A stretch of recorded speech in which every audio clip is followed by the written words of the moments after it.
Awesome. So, please, for our next story of the evening, welcome to the stage, Dave!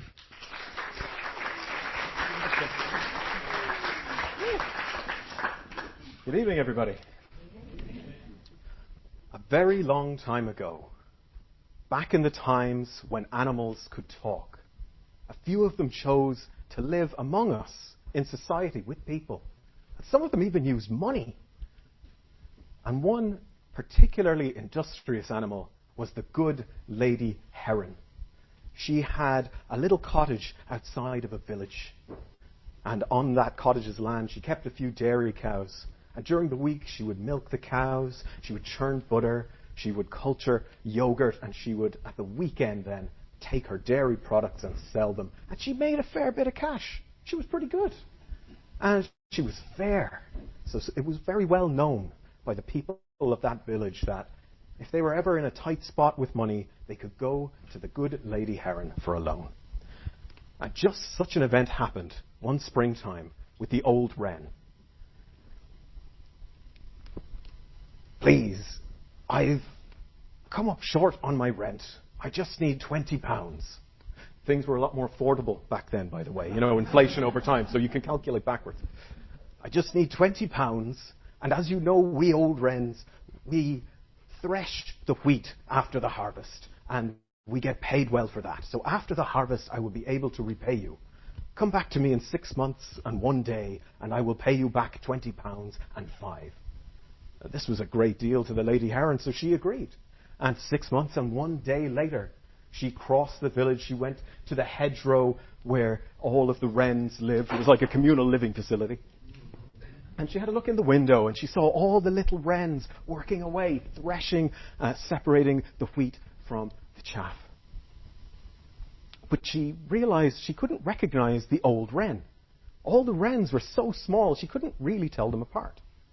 But she figured she could ask. So she knocked on the door, and the little wren answered, "Hi, can I help you?" He was from inner city Dublin for some reason. I'm looking for the old... I gave him a loan earlier in the year, and he owes me £20 and 5.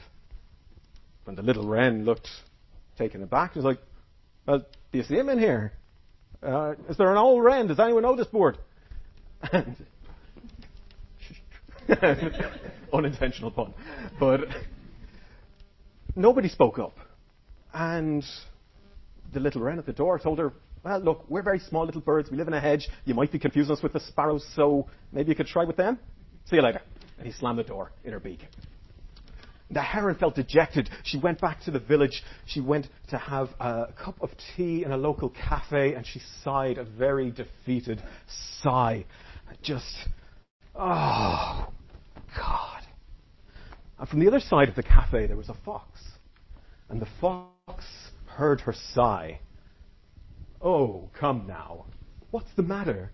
Something so beautiful as you couldn't be so sad. Tell me, maybe I can help." Normally, the good lady heron would not give the fox the time of day. But something big had just happened, and she needed to process it. She wanted to talk. So she told him the whole story. The old wren came for the loan. She went to pick it up. Couldn't see him, couldn't find him. And the fox just laughed. "Well, it just so happens I know the old wren pretty well. And he's a very proud individual. So you go back tomorrow, and you use these exact words. There is no mistaking the strength of the old wren. He'll make himself known." So the next day she did just that. She crossed the village. She went back to the hedgerow where all the wrens were, and she knocked again on the door, and again a little wren answered. "Oh, you're back. Did you find your sparrow?" "No, I know the old wren is here. In fact, there's no mistaking the strength of the old wren." And a voice from the back of the room piped up, "And I was stronger when I was younger." Suddenly he realized he'd given himself away. And he had no choice but to pay back the loan, £20 and 5, as promised.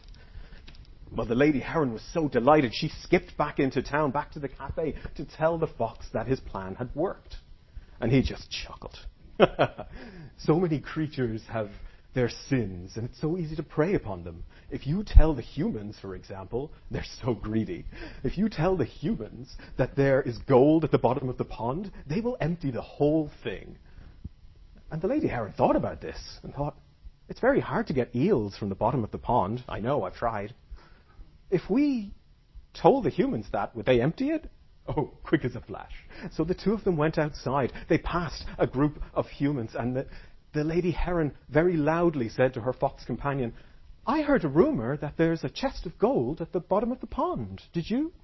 Yes.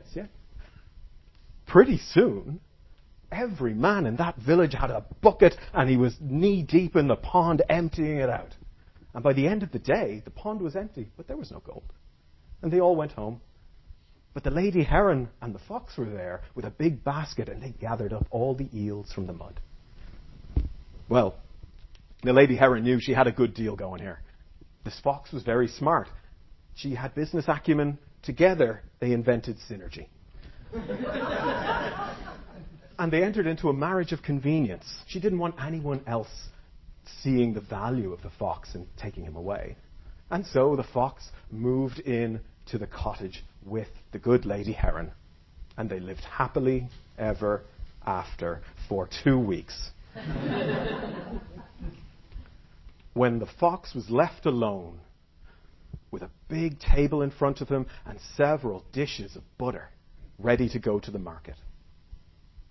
The Lady Heron was out running some errands. He knew he had the place to himself, and he thought, oh, I'll just have a taste. Oh, I can't take it from the top, she'll know. But if he turned the butter dish over and lifted the base from it, well, he could just have a little taste from the base.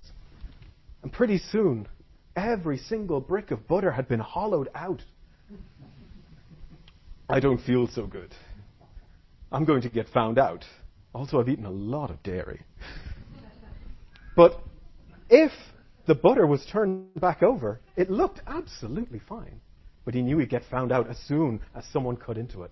And it was the bricks of butter would be hollow.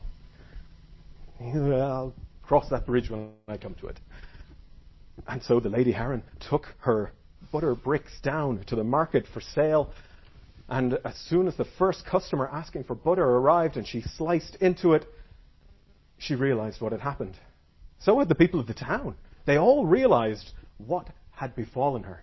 The fox had taken advantage of her. And she was absolutely livid, rightly so. She'd been embarrassed in front of the whole town. They thought of her an upstanding person, someone they could go to, someone they could trust, and now they have dodgy butters. Shame. She was betrayed and she was angry, and she thought, I'm going to get my revenge. So on her way back to her cottage, she passed a farm. And she knew the farmer had a prized black sheep that he loved so very, very much.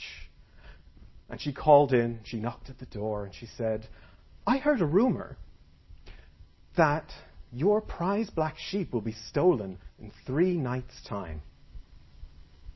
Don't tell anybody this, though, in case they change their plans. Keep it to yourself. But 3 nights. And the farmer trusted her. So he said he'd be ready.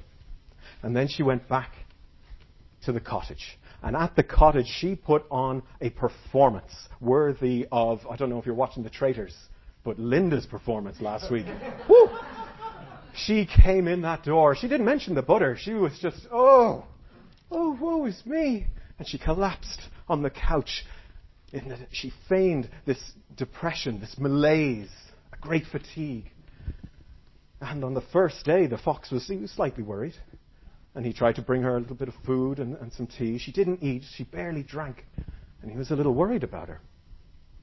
And on the second day, she was the same, possibly worse. And he was getting very worried. He brought her a blanket, and he tried to take her temperature with his little fox paw. He didn't know what the normal temperature of a heron is. Nobody does. One of the mysteries of nature.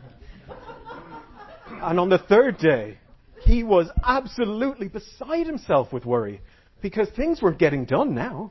There was no butter being churned. There was no yogurt being yogurted. There was no dinner being cooked, no money coming in. She did all the work. That was the arrangement. He was the ideas. She did everything else. And so he was whispering beside her. He was praying to God. And with that, she sat up and said, I had a vision. I had a vision last night in my dream that the farmer's black sheep came to me and I embraced it. And the life came back to me. Well, now I will get you that sheep. I will go tonight under cover of darkness so I don't get caught. And then you'll be back up and around and churning butter and yogurt and doing something with those cows. They look fit to burst. Anyway, that night he made his way down to the farm and he walked down the road a ways. And he went to the large barn where he assumed this is where the black sheep is going to be kept. And when he threw open the doors of the barn and moonlight flooded in, all that was lit up was the farmer and his 2 sons, armed with a slingshot and handfuls of heavy rocks. The first rock went straight between his ears, and he turned tail and ran back towards the cottage, stones flying past him. And he could hear the footsteps of the farmer and his sons gaining on him. And as he approached the cottage, he could see in the door a light, the silhouette of his good lady wife, the heron. Please, help me! I'm being wrongfully pursued! He screamed. But as he approached the door, he was met with something even more stony than those rocks. Her reply of, "This will teach you to steal what doesn't belong to you."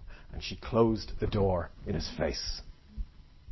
I don't know what happened to him that night, but I do know that the fox never crossed the heron again. The end.